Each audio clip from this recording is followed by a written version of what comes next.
میرے نوجوان ساتھی بڑی تعداد میں یہاں موجود ہیں، میں ان سے ایک بات کہنا چاہتا ہوں، نوجوانوں، یہ جوانی بھی اللہ کی بہت بڑی نعمت ہے۔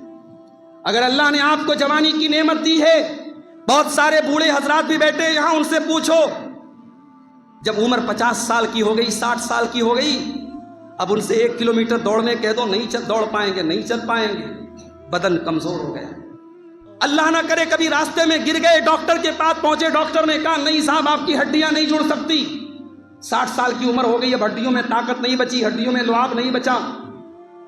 اگر آج آپ 20 سال کے ہیں اور بھاگ رہے ہیں، گھوڑے کی طرح دوڑ رہے ہیں، بدن میں طاقت ہے، جسم کے اندر طاقت ہے، جنون ہے، جوش ہے، جذبہ ہے، میرے نوجوانوں اس نعمت کی قدر کرو۔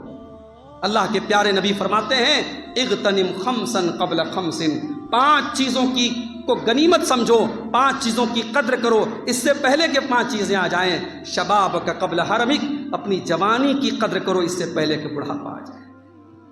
میں رمضان کے آخری عشرے میں اللہ کی توفیق سے، اللہ کے فضل و کرم سے، کوئی فخر کی بات نہیں ہے، کوئی جتانے کی بات نہیں ہے، اللہ کے فضل و کرم سے عمرہ کی سعادت نصیب ہوئی۔ جب میں وہاں گیا، فیملی بھی ہماری ساتھ میں تھی، اور آپ جانتے ہیں رمضان کا مہینہ بڑا رش کا ٹائم ہوتا ہے۔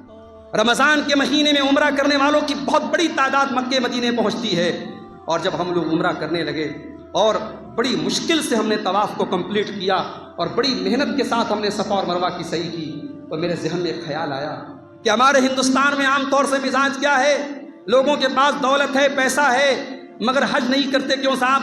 ارے ابھی تو بہت کام باقی ہے، ابھی بٹیا کی شادی کرنا ہے، ابھی زمین خریدنا ہے، مکان بنانا ہے، یہ کرنا ہے، وہ کرنا ہے۔ نتیجہ یہ ہوتا ہے 60 سال کی عمر ہو گئی، اب حج کا فارم بھرا گیا، پہنچے وہاں حج کرنے، اب ذرا سا چلنے ہانپنے لگے، اب ویل چیئر کھوج رہے ہیں، ذرا سا صفا مروہ کے درمیان چلنے لگے، چکر آ کے گر گیا، بیٹھ گئے، آج دوسروں کے محتاج ہو گئے۔ میرے بھائی، اگر آج آپ کے پاس دولت ہے، آج آپ کے پاس طاقت ہے، اور آج اللہ نے آپ کو نوازا ہے تو دیر مت کیجیے میرے بھائیوں۔ اگر حج اور عمرہ کرنے کی طاقت ہے، کل کی بات مت کیجیے، آج اور ابھی آپ فارم بھریے یا اس کی فارمیلٹیز پوری کیجیے اور حج عمرہ جا کے کر لیجیے۔ جوانی میں جو کام آپ کر سکتے ہیں وہ بڑھاپے میں نہیں کر سکتے۔ نماز ہو رہی ہے، آپ نماز نہیں پڑھتے، موبائل میں لگے ہیں، فضول چیزوں میں لگے، اپنے کاروبار میں لگے ہیں، اور آپ اس انتظار میں کہ صاحب جب بوڑھے ہو جائیں گے، 50-60 سال کے ہو جائیں گے، پکے نمازی ہو جائیں گے، 50-60 سال کے ہو پائیں گے کہ نہیں، اس بات کی بھی گارنٹی نہیں ہے۔ وما تدری نفس بأی ارض تموت، کوئی نہیں جانتا کہ کب مرے گا، کہاں مرے گا۔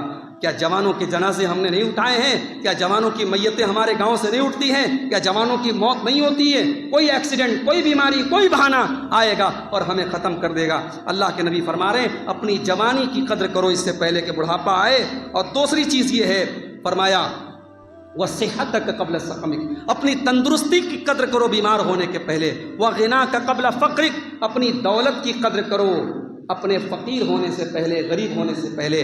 اور فرمایا وفراغک قبل شغلک، اپنے ٹائم کی قدر کرو اس سے پہلے کہ تم بزی ہو جاؤ۔ وحیاتک قبل موتک، اور اپنی زندگی کی قدر کرو اس سے پہلے کہ تمہیں موت آ جائے۔ تو میرے بھائیوں، اللہ نے آپ کو جوانی دی ہے، جوانی کا غلط استعمال مت کرو میرے بھائی، جوانی کو برباد مت کرو نشے کی لعنت میں پڑ کے، بدکاری کی لعنت میں پڑ کے، کسی حرام کام کی لعنت میں پڑ کے۔ اپنی جوانی کو بھی اللہ کی نعمت سمجھو اور اس نعمت کا صحیح استعمال کرو، اللہ کو راضی کرنے والا استعمال کرو۔ میرے پیارے ساتھیوں، آج امت کا بہت بڑا مسئلہ یہ ہے کہ ہم اللہ کی نعمتوں کی ناشکری کرتے ہیں، اور اسی لیے مختلف طریقے کے عذاب آج ہمارے اوپر آتے ہیں۔